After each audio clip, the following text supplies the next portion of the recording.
Hi, Bell Charter students. How are you? I hope this video finds you well. I thought I would read from another popular series in the library, one that I'm not as familiar with, although some of you may have checked this out, and that is, of course, the Ranger in Time series. It's very similar to the Magic Treehouse books, but Magic Treehouse that series is white level and Ranger in Time is orange level. So it's a little bit higher concepts, but along the same idea as Magic Treehouse. Now this particular one is Ranger in Time: Journey Through Ash and Smoke. Let's see. Now, like everyone else, I like to read the back of a book to get a feel for what it's about. So let's see. A volcanic adventure. Ranger is a time-traveling golden retriever with search and rescue training. In this adventure, he goes to Viking Age Iceland. Usually, it's Ranger's job to save the day before he can return to his family. But he meets a girl named Helga who rescues him more than once, so that must be a little plot twist there, right? When a nearby volcano threatens to erupt and Helga's new baby brother or sister starts to come early, she must try to find help. Will Ranger finally get his chance to be helpful? I'm thinking probably yes, but let's take a look at this. Oh, and Ranger's so cute. I think golden retrievers are adorable.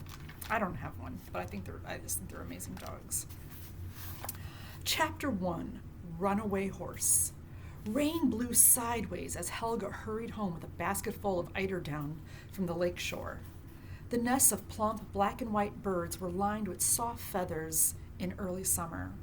Those feathers were used for bedding, and Helga had collected more than usual today. Father would be pleased. The down would sell for a good amount of silver on his next trading voyage. Helga huddled over the basket as she walked, protecting the feathers from the wind and rain. The turf roof of her family's long house had just appeared in the distance when the ground rumbled under her sheepskin shoes. It wasn't the first time she'd felt this since her family's ship arrived.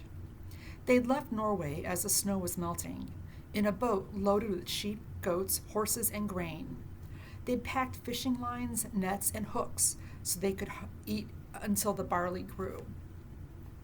Helga climbed onto the boat with her mother and father, a farmhand named Gunnar, and Asa, the weaver woman.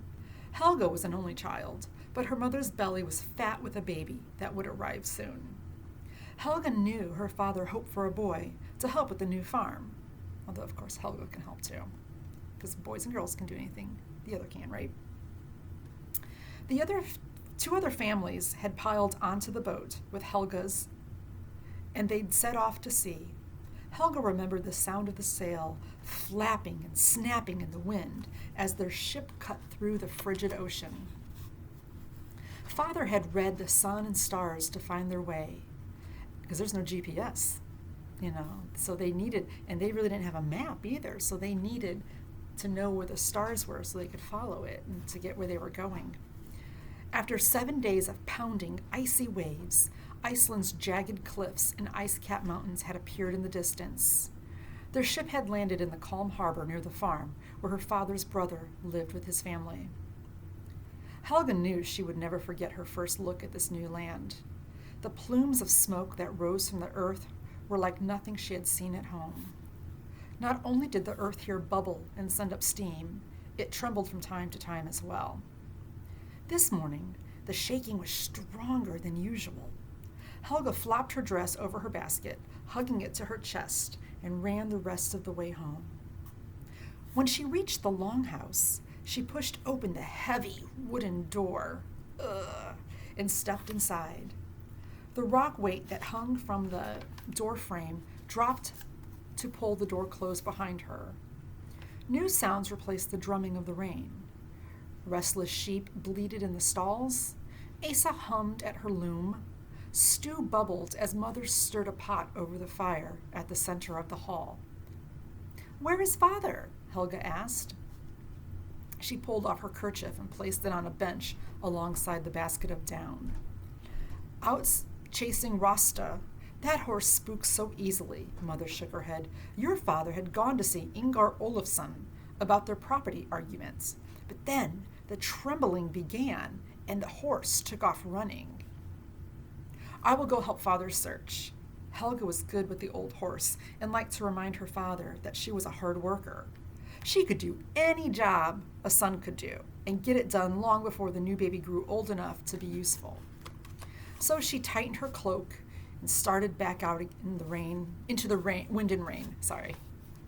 She crossed the barley fields and wandered the shoreline. She climbed the gravel ridge that separated the lake from the sea and scanned the land in the distance. But Helga could see neither her father nor his horse. She walked farther to the vast fields of black rock and darkened tunnels. Perhaps Rasta was hiding in one of the larger caves. The rain grew heavier. Helga wished she hadn't left her kerchief at home. Jagged rocks poked through her shoes and scratched the bottoms of her feet with every step. Rasta! Rasta! Helga slapped her hands on her knees, like, come here, come here. She made kissy sounds with her mouth. Rasta! Like she did when she brought the old horse food. But there was no sign of Rasta. And now rain poured from the sky. So here's a picture of Helga out and about looking for Rasta.